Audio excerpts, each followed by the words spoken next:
This VL came off the production line as a maroon, naturally aspirated poverty pack, and it's come a hell of a long way since then. A one-owner car, this thing has endured countless hours of hard work and a bucket load of money to get it to where it stands today. Hi, my name's Steve Spirovsky. This is my 1988 VL Turbo. A cousin of mine had one back in the day and sort of inspired me to own one.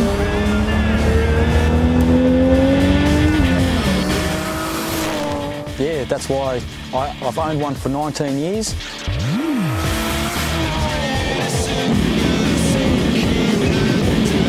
A standard naturally aspirated VL motor is nothing too impressive, which is why Steve turfed it in favour of a turbo mill complete with a Garrett GT35 turbo.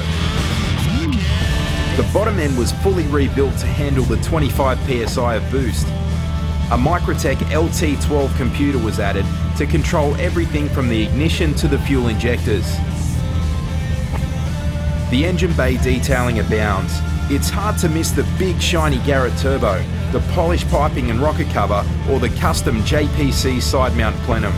A Keys-built 3-speed Jatco backs up the impressive motor combination, and final drive is taken care of by a 28-spline VL turbo diff.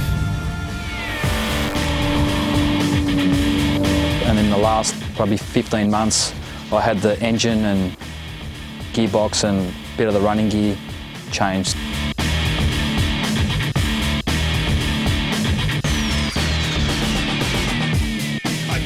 Parts of the car have been changed, so yeah. The interior has also come a long way from its poverty pack heritage. A pair of VS front seats replaced the standard buckets, and the whole interior was retrimmed in a leather and velour combination. A few other items like a Momo tiller, Turbo Smart boost controller and B&M ratchet shifter also make appearances in the cabin.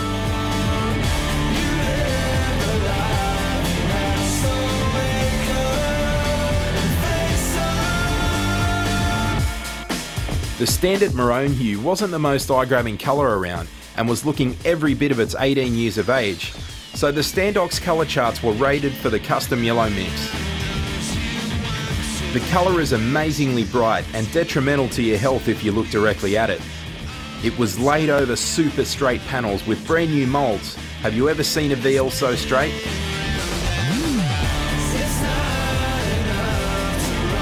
The public reaction sometimes can be good, sometimes can be bad. Usually young hotheads or car owners are pretty cool with it, being a bright colour and that, yeah.